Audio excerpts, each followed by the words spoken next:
Welcome to Chapter 10, the Muscular System, Part 2 of 4. In Part 1, again, we talked about some terms relative to functional groups of muscles. We talked about actions, which we will begin to see a lot of. We talked about naming skeletal muscles, fascicle arrangement, and lever systems.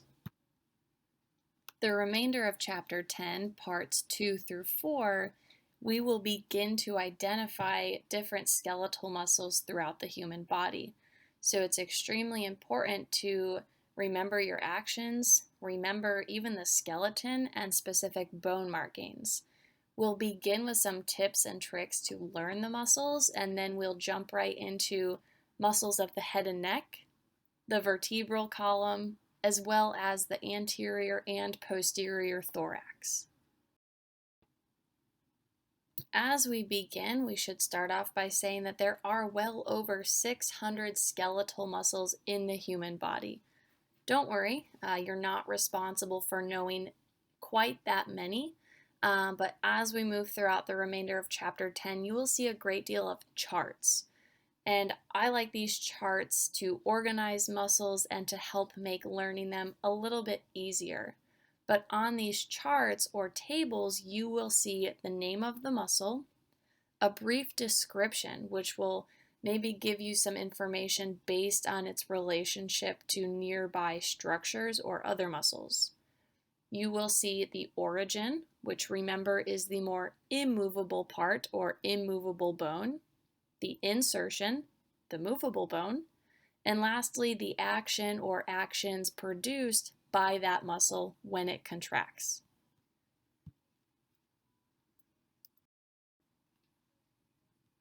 As you begin to see many muscle names that you may not be familiar with, again, don't panic. Try to use the name to make sense of that muscle. Where is it located? What action does it produce? Maybe what is its shape? Try to read the description in the table and then find a figure or a diagram and find the muscle on that diagram. Try to make sense of the actions that are being produced. Try to understand why the biceps brachii causes flexion at the elbow joint by identifying its origins and insertion. And then lastly, you have yourself to study with. Your body is your best friend and your best study tool. So try to act out the movements or even find the muscles on yourself deep to your skin. Here we have diagrams of the superficial muscles of the body on the anterior and also on the posterior aspect. You should move throughout the rest of this chapter understanding that muscles occur in layers, kind of like cake. We don't simply have one layer of muscles all across our body. They are definitely stacked on each other and sandwiched in between each other. But this is a good diagram to start with. Go through the charts in each chapter or in each part of this chapter and try to identify the muscle. Here are the first 4 muscles that you are responsible for. You have to know their name, maybe a brief description. That's there to help you further identify this muscle and better understand it. The origin and the insertion, if it is listed, as well as the action or actions. The first muscle is the occipitofrontalis muscle. The name of the muscle literally tells you where it is located, on the frontal bone of the skull and on the occipital bone. It runs from your forehead, around the top of your head, all the way to the back of your head. We use this muscle when we raise our eyebrows or when we wrinkle our forehead. Next, orbicularis oculi. This is a circular muscle which surrounds the eye or the orbit. When you contract this muscle, the fibers close in on itself, so therefore it closes your eye or even helps with blinking or squinting. Next, zygomaticus. The zygomaticus muscle attaches to the zygomatic bone. When this muscle contracts, it's going to allow you to raise the lateral corners of your mouth, aka this muscle produces smiling. And lastly, orbicularis oris, not to be confused with orbicularis oculi. Orbicularis oris is a circular muscle which surrounds the oral cavity now and allows you to pucker your lips. Next, we have the buccinator muscle. The buccinator muscle runs within the cheeks and it runs horizontally, so think from your teeth back towards your ears. This is a muscle that's commonly used in squirrels while they're trying to hold all that food in their mouth. This muscle helps you keep food in your mouth while you're chewing, but also allows you to whistle or suck. Next, we have platysma. Platysma is a thin sheet-like muscle running from your chest up to the mandible. It tenses the skin of your neck. Masseter. Masseter is going to cover the aspect of the ramus of the mandible. And you can actually find this one on yourself. If you find the angle of the mandible, move your fingers superiorly and begin to chew. You should feel this muscle contract as it allows you to elevate your mandible during mastication. Mastication is a fancy term for chewing. Temporalis. As its name suggests, it is found on the temporal bone. It inserts onto the mandible, so when it contracts or when it shortens, the mandible is moving towards the origin, which is the temporal bone. This muscle also elevates the mandible during chewing. Now, maybe pause the lecture and find the muscles that we have just covered.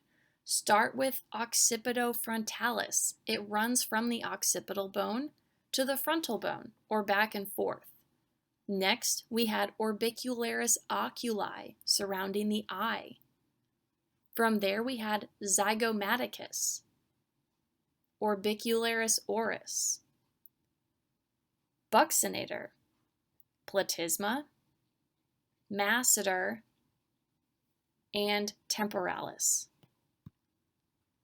Not only is it important that you have a brief understanding of the information provided in the tables for you, but you must be also able to identify the muscles on a picture or a diagram. As you look at the pictures and diagrams, identify the muscle. From there, identify the origin or origins and insertions, and try to make sense of the actions produced when the insertion moves towards the origin. On this slide, we will find two muscles. The first, sternocleidomastoid. I mentioned this muscle when we talked about naming skeletal muscle. The name of this muscle gives you its two origins and its insertion. Sterno means sternum. Cleido means clavicle. Mastoid means the mastoid process of the temporal bone. There's a sternocleidomastoid on the left side of the neck and also on the right side. These two muscles are able to work together, and when they do, they allow you to move your chin to your chest or flexing your neck. But they can also work individually, and when one works on its own, it's going to tilt or laterally flex your head to that same side. For example, if you flex your right sternocleidomastoid, it will allow you to bring your right ear, to your right shoulder. Next, we have a very deep back muscle known as the erector spinae muscle. I bet that muscle will help to erect the spine or keep it upright. The erector spinae muscles include 3 columns, 3 on the left side of the vertebral column and 3 on the right side of the vertebral column. Their names are listed here in bold from lateral to medial: iliocostalis, longissimus, and spinalis. You do not have to know origins and insertions because they are very different from each other, but overall, the 3 of these muscles allow you to erect your spine or even to extend the spine. Maybe pause the lecture at this point and try to identify the following muscles: the sternocleidomastoid muscle and the erector spinae muscles. On the left side or the left image, you are able to see the sternocleidomastoid on the left side of the body. You can identify the following origins: the manubrium of the sternum and the clavicle. Follow the two origins up to where both parts of the muscle insert onto the mastoid process. In the right image now, we are looking at a posterior view with all muscles removed except for the erector spinae on the right side. Again, they are named in columns from lateral to medial: iliocostalis, longissimus, and spinalis. Moving away from the head and neck and into the thorax now, we will identify three muscles that allow us to breathe, that allow us to inhale and exhale. First, we have external intercostal muscles. Costal means rib. These muscle fibers are very short and they are found in between the ribs. They run from ribs 1 to 2 and 2 to 3, so on and so forth, all the way down to rib 12. The external intercostals are going to allow you to inspire or inhale. So maybe put your hands on the sides of your rib cage and take a big deep breath in. These are the muscles that allow you to elevate the rib cage and take in air. Next, internal intercostals. These are going to be deep to the external intercostals, but still found in between the ribs. Now the internal intercostals are going to depress the rib cage. So again, place your hands on the sides of your rib cage and forcefully exhale. The internal intercostals allow you to depress your rib cage. Now, arguably, the most important muscle involved in breathing is known as the diaphragm. The diaphragm is a thin sheet of muscle which separates the thoracic cavity from the abdominal cavity. We will see on the next slide that the diaphragm has several holes in it. These holes are for important blood vessels or other organs. This is the muscle that allows you to inhale. Usually, it's shaped like a dome. It's a superior dome-shaped projection. As you inhale, it pushes down and flattens to allow for more room for your lungs to fill with air. The three muscles that we just described, you may not be asked to identify them. However, it is extremely important that you understand that they are involved in breathing. In the left image, you see the external intercostals. Again, they run from rib to rib. The rib cage on the right now, however, has the external intercostals removed, so we are able to see the layer of intercostals deep to them, known as the internal intercostals. In the image on the right now, think about being in the abdominal cavity and looking up towards the head and neck. You are looking at the diaphragm here. It's this dome-shaped sheet of muscle which separates the thoracic cavity from the abdominal cavity.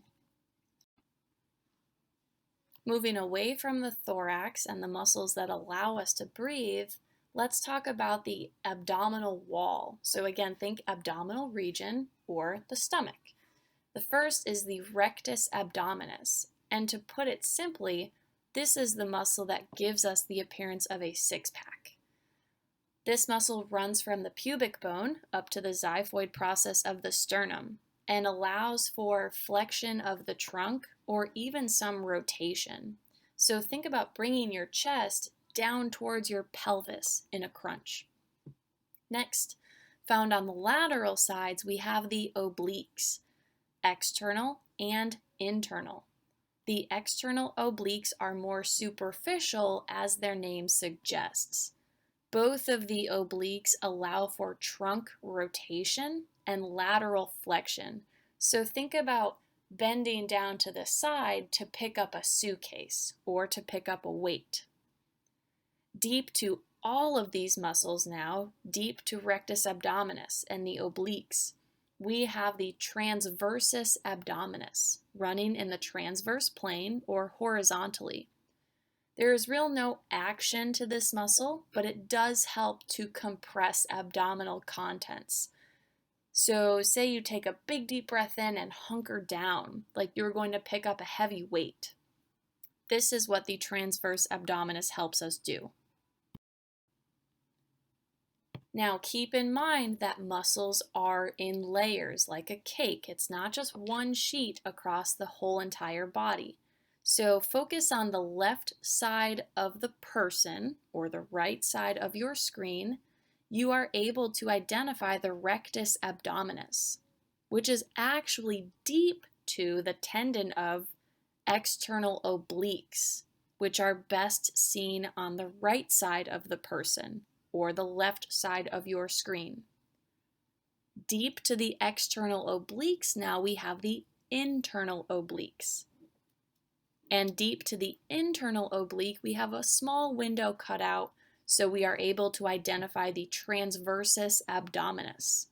Be sure to notice the direction that the fibers are running in for these three muscles: external and internal obliques and transversus abdominis.